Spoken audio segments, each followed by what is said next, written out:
उत्तर प्रदेश के मुरादाबाद से इस वक्त की सबसे बड़ी राजनीतिक खबर सामने आ रही है। समाजवादी पार्टी के वरिष्ठ नेता और राज्यसभा सांसद प्रोफेसर राम गोपाल यादव के बयान ने सियासी हलकों में भूचाल मचा दिया है। उन्होंने भारतीय वायुसेना की अधिकारी विंग कमांडर व्योमिका सिंह को लेकर विवादित टिप्पणी कर दी है, जो अब राष्ट्रीय मुद्दा बन गई है।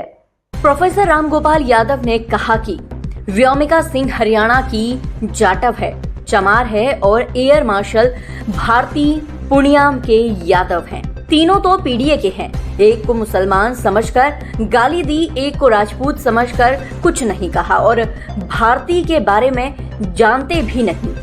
हमारी पुरानी एक कहावत है कि सखे साक्षम समाज ले। दुष्ट के साथ दुष्टता का ही बर्ताव करना चाहिए। पाकिस्तान मान नहीं सकता। जब ये सीज फायर हुआ तो सबके दिमाग में ये था कि ये मानिएगा नहीं पाकिस्तान। और आप देख रहे हैं रोजाना आतंकवादी मारे जा रहे हैं, पाकिस्तान से आ रहे हैं और तिरंगा यात्रा निकाल रहे हैं। ये तो केवल चुनाव के लिए सब कुछ करते हैं, केवल चुनाव के लिए। देश में तिरंगा यात्रा की क्या जरूरत है? और जरूरत है तो सारे देश को विश्वास में लेके कीजिए, सारी पॉलिटिकल पार्टी को विश्वास में लेके कीजिए। ये कोई वहां जो लड़ रहे थे लोग, वो बीजेपी के लोग। एक हमारे लेफ्टिनेंट कर्नल कुरैशी को इनके मंत्री ने गाली तक दी। हाई कोर्ट ने एफआईआर करने का आदेश कराया। High court.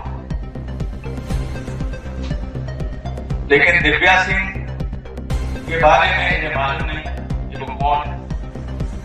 और न एयर ऑपरेशन के जो इंचार्ज थे एयर मार्शल अवधेश कुमार भारती, न उनके बारे में मालूम था, वरना इन्हें भी गाली दी।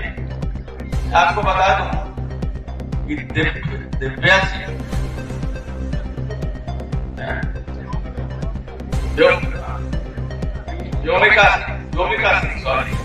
व्योमिका सिंह हरियाणा की जाटव जमात और एयर मार्शल भारती पूर्णिया के यादव हैं।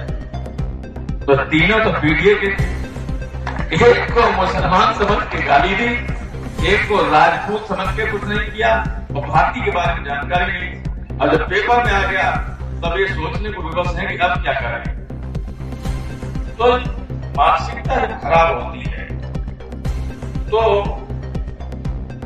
सेना की उपलब्धियों के बजाय लोग अपनी उपलब्धियां बताने लगते। इस बयान पर उत्तर प्रदेश के मुख्यमंत्री योगी आदित्यनाथ ने कड़ी प्रतिक्रिया दी है। एक्स यानी पूर्व में ट्विटर पर पोस्ट करते हुए सीएम योगी ने कहा कि सेना की वर्दी जातिवादी चश्मे से नहीं देखी जाती। भारतीय सेना का हर जवान राष्ट्रीय धर्म निभाता है, न कि किसी जाति या मजहब का प्रतिनिधित्व करता है।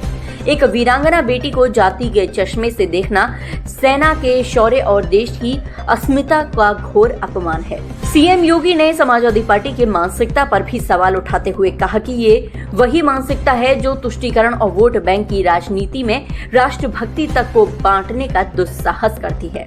वहीं बीजेपी के राज्यसभा सांसद और यूपी के पूर्व डीजीपी ब्रजलाल ने भी रामगोपाल यादव को आड़े हाथों लेते हुए कहा, देश विंग कमांडर व्योमिका सिंह को बहादुर बेटी के रूप में जानता है, लेकिन प्रोफेसर साहब ने उनकी जाति पर रिसर्च कर डाली। दलित विरोधी अखिलेश यादव जी कुछ तो बोलो, माफी मांगो। समाजवादी पार्टी के वरिष्ठ नेता और राज्यसभा सांसद रामगोपाल यादव जी ने विंग कमांडर व्योमिका सिंह के लिए जाति सूचक शब्दों का इस्तेमाल किया। अभी ऑपरेशन सिंदूर चल रहा है और ऑपरेशन सिंदूर के दौरान भारत ने पाकिस्तान को घुटनों पिला दिया और उसके आतंकी ठिकानों को ध्वस्त कर दिया। पाकिस्तान बाप बाप चिल्ला रहा है और देश की सेना ने 2 महिला कर्नल सोफिया कुरैशी और विंग कमांडर व्योमिका सिंह को ब्रीफिंग के लिए नियुक्त किया, जो भारत की नारी शक्ति का प्रतीक हैं और दोनों बहादुर बेटियां हैं। रामगोपाल जी ने व्योमिका सिंह किस जाति के इस पर रिसर्च कर डाली और उनके दलित होने पर जाति सूचक शब्दों का इस्तेमाल किया। मुरादाबाद में थे रामगोपाल जी, वहाँ उनका वोट बैंक को समझते उनका बहुत है, इसलिए वो तुष्टीकरण की बात कभी भूलते नहीं और इस तरह देश की एक बहादुर बेटी को अपमानित किया है। रामगोपाल जी ने हमेशा दलितों का अपमान किया, इनकी पार्टी ने अपमान किया है। उसका सबसे जीता जागता उदाहरण तो मैं हूँ। जब मुझे डीजीपी से हटाया गया, एक आतंकवादी मर गया, खालिद मुजाहिद, तब अखिलेश यादव की सरकार ने मेरे खिलाफ बाराबंकी में 18 मई 2013 को मर्डर का मुकदमा कायम किया था। शायद इसका कारण ये भी था कि मैं दलित था। आज इन्होंने एक बहादुर बेटी का अपमान किया है। देश कभी बर्दाश्त नहीं करेगा। प्रोफेसर रामगोपाल यादव जी, आपने अनुसूचित जाति जनजाति अत्याचार निवारण अधिनियम का जुर्म किया है, अपराध किया है। आपके खिलाफ मुकदमा कायम करके आपको गिरफ्तार किया जाना चाहिए। रामगोपाल जी, इस बयान को लेकर देश भर में विरोध शुरू हो गया है और अब सियासी गलियारों में गर्मागर्मी तेज हो गई है।